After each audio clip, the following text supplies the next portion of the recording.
ಪ್ರಭು ಶ್ರೀರಾಮಚಂದ್ರ ಅಜ್ಞಾನಿಯಾದಂತಹ ನಾನು ಮರವನ್ನ ಏರಿ ಕುಳಿತಿರುವಂತಹ ಆ ಸಂದರ್ಭ ನನ್ನನ್ನ ಕಂಡು ಸುಜ್ಞಾನಿಯಾಗಿ ಮಾಡಿದವನು ನೀನಲ್ಲವೇ ಪ್ರಭು. ಅಂದಿನಿಂದ ಮೊದಲುಗೊಂಡು ನಿನ್ನ ಸೇವೆಯಲ್ಲಿ ನಿರತನಾದವನಲ್ಲವೇ ಪ್ರಭು. ಸದಾ ಕಾಲವು ರಾಮನಾಮವೇ ಉಸಿರು, ರಾಮನಾಮವೇ ಹರಿಯುತ್ತಿರುವಂತಹ ರಕ್ತವೆಲ್ಲವೂ ತಿಳಿದವನು ಈ ಹನುಮನಲ್ಲವೇ.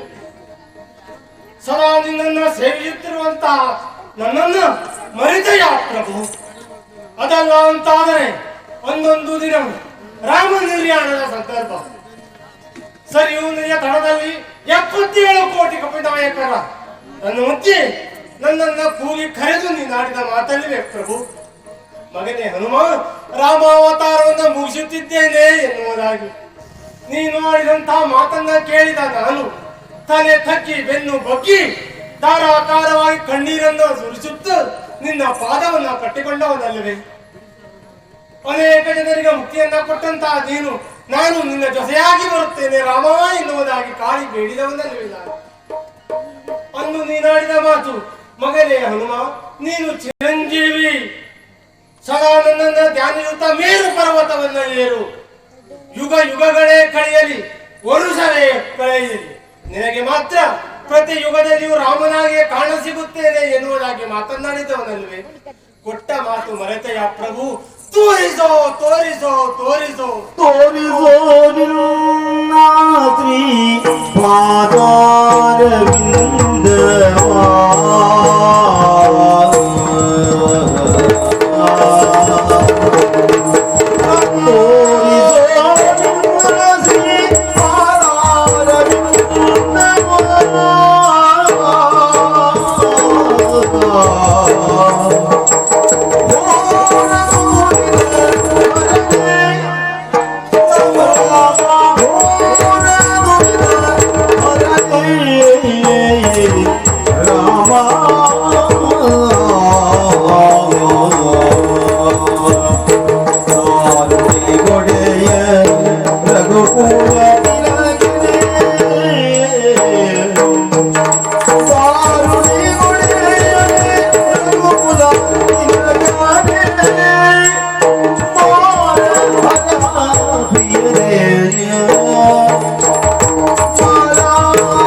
ನಿನ್ನ ನಿರೀಕ್ಷೆಯಲ್ಲಿಯೇ ತಪವನ್ನು ಗುಯ್ಯುತ್ತಿರುವಂತಹ ಈ ಹನುಮನಿಗೆ ನಿನ್ನ ನಿರೀಕ್ಷೆಯೇ ಸುಳ್ಳಾಗಿ ಹೋಯಿತೆ ಪ್ರಭು. ಕೊಟ್ಟ ಮಾತನ್ನು ಮರೆತೆಯ ತಂದೆ. ಇಲ್ಲ ಪ್ರಭು, ಇಲ್ಲ, ನನ್ನ ಹಠವನ್ನು ನಾನು ಬಿಡಲಾರೆ. ಹೋಗಿ ಮೇರುವ ತುತ್ತ ತುದಿಯನ್ನ ಕುಳಿತು ನಿನ್ನ ಕುರಿತಾಗಿ ತಪಸ್ಸನ್ನು ಆಚರಿಸುತ್ತೇನೆ. ರಾಮ ರಾಮ ರಾಮ.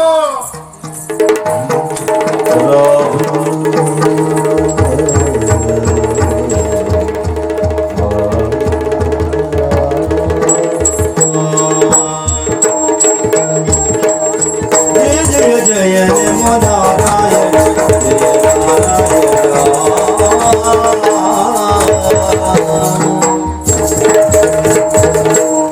ಶ್ರೀಕೃಷ್ಣನ ಆಜ್ಞೆಯನ್ನು ಹೊತ್ತು ಈ ಮೇರುಗಿರಿಯತ್ತ ಸಾಗಿ ಬಂದೆ.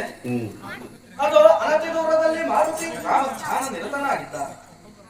ಹೀಗೆ ಹೋಗಿ ಅದನ್ನು ಎಬ್ಬಿಸಿದೆ ಆದರೆ ನನ್ನ ಸುಮ್ಮನೆ ಬಿಟ್ಟಾಣ. ಇನ್ನು ನಾರದನ ಇಲ್ಲ ಅಂತ ಮಾಡಿಬಿಟ್ಟ. ಹಾಗಾಗಿ ಏನು ಮಾಡುವುದು ಹಾ ರಾಮ ರಾಮ ಪರಮ ರಾಮ ಭಕ್ತನೀತ ರಾಮನಾದವೆಂಬಂತಹ ಆಶವನ್ನ ಬೇಯಿಸಿ ಈತನನ್ನ ದ್ವಾರಕೆಗೆ ಕರೆದೊಯ್ತಾನಂತೆ. ಶ್ರೀರಾಮ ಜಯ ರಾಮ ಶ್ರೀರಾಮಚಂದ್ರನೇ ಶ್ರೀಲೋಲ ಸುಂದರನೇ ಶ್ರೀಮನ್ನಾರಾಯಣ ಶ್ರೀಮನ್ನಾರಾಯಣ ಶ್ರೀರಾಮಚಂದ್ರನೇ ಶ್ರೀಲೋಲ ಸುಂದರನೇ ಶ್ರೀಮನ್ನಾರಾಯಣ ಶ್ರೀಮನ್ನಾರಾಯಣ ಪಾಲಕಿ ವಲ್ಲಭನೇ ಸರಸರಸನೇ ನಾರಾಯಣ ಜಾನಕಿ ವಲ್ಲಭನೇ ಸರಸರಸನೇ ನಾರಾಯಣ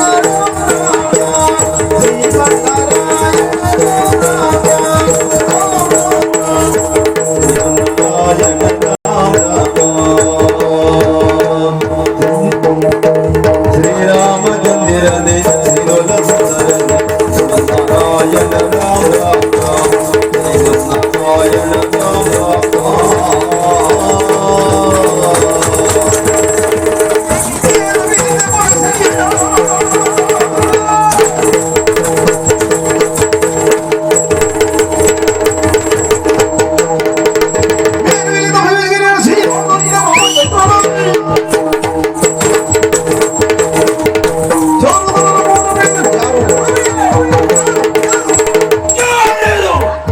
ಇದೇನಿದು ಆಶ್ಚರ್ಯ?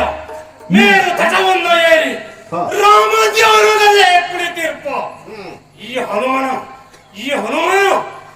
ಹನುಮನು ಧ್ಯಾನಕ್ಕೆ ಭಂಗಗೊಳಿಸಿದ ದೂತನ್ಯಾರು? ನಾನು ಕುಳಿತಿರುವ ಪುಗೆ ಹೇಗೆ?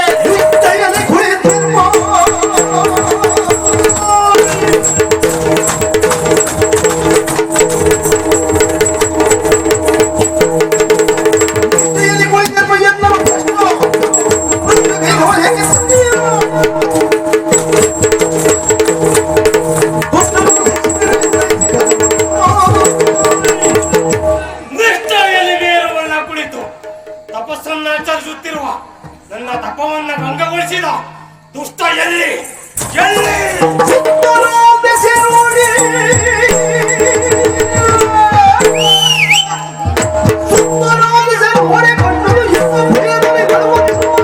ಅಭಯದಲ್ಲಿ ನಡುವ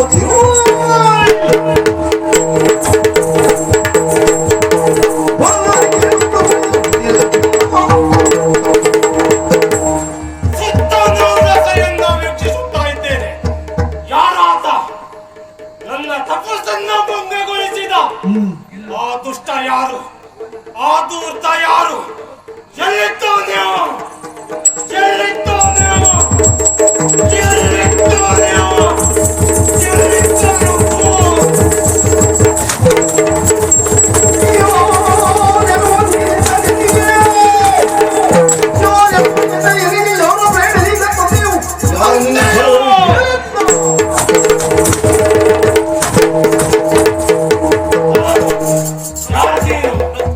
ಯಾಕಾಗಿ ಹೀಗೆ ಮಾಡಿದೆ? ನನ್ನ ತಪಸ್ಸನ್ನ ಭಂಗಗೊಳಿಸುವುದಕ್ಕೆ ಕಾರಣ ಏನು? ಮಾರನು ನಡು ನಡು ನಡುಗುತ್ತಾ ನಾರದನು ನಡುವುದ ವಾರೆ ಜಾಂಬಗ ರಾಮಚಂದ್ರನ ಚಾರು ಚರಣಗಳನ್ನೇ ಕೊಲ್ಲೆನೆಂದಿರಲು ಹೇಳಿದನ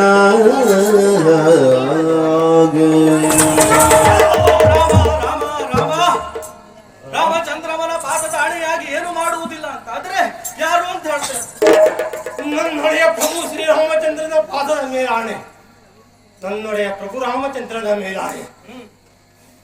ನನ್ನ ಪ್ರಭು ರಾಮನ ಬಗ್ಗೆ ಈತನಿಗೂ ನಂಬಿಕೆ, ವಿಶ್ವಾಸವೋ ಭಕ್ತಿಯೋ ಕಾಣುತ್ತಾ ಇದೆ ಎನ್ನುವುದು ಸ್ಪಷ್ಟ. ವಿಶ್ವಾಸವು ಫಲದಾಯಕ. ಹೇಳೋ, ಯಾರು ನೀನು? ನಿನ್ನನ್ನ ಶಿಕ್ಷಿಸಲಾರ, ಹೇಳೋ. ಹೇಳಿದನು ಮುನಿ ಸತ್ಯಲೋಕ ರಜತಾದ್ರಿಯಿನ್ ಅಯೋಧ್ಯೆಗೈ ತಂದಿನೋ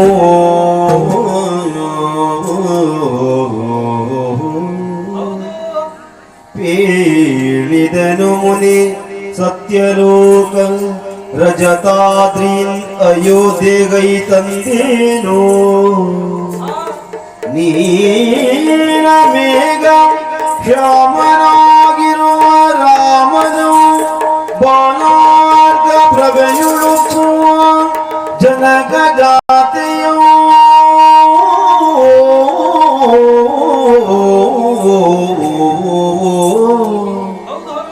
ನೀಲ ಮೇಘ ಶ್ಯಾಮನಾಗಿರುವ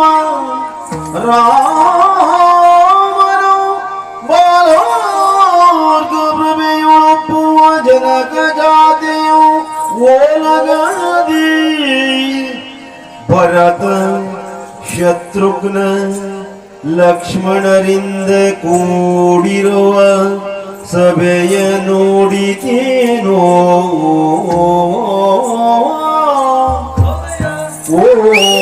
ಓಲಗಾದಿ ಭರತ ಶತ್ರುಘ್ನ ಲಕ್ಷ್ಮಣರಿಂದ ಕೂಡಿರುವ ಸಭೆಯ ನೋಡಿದೆನೋ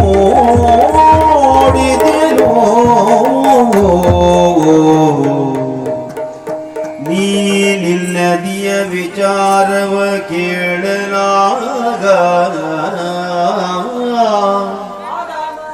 ನೀನಿಲ್ಲದಿಯ ವಿಚಾರವ ಕೇಳಲಾಗ ಸನ್ಮಾನಿತನು ಬೇಡ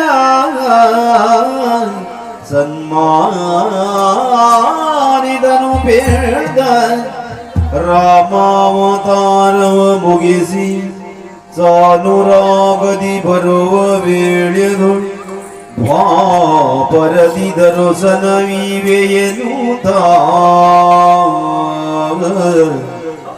ವಾನರೇಂದ್ರಗೆ ಬೇಡ ಪರಿಯೊಳಾಗ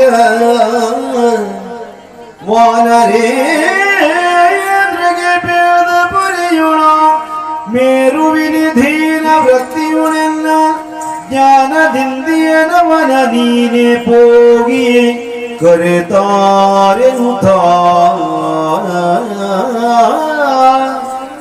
ಎನ್ನ ಜ್ಞಾನದಿಂದಿಹನವನ ನೀನೇ ಹೋಗಿ ಕರೆದು ತಾರೆನುತೆಲ್ಲ ನೇಮಿಸಿದ ತೊರೆಯದಿಯು ಪೊರಟು ನಾ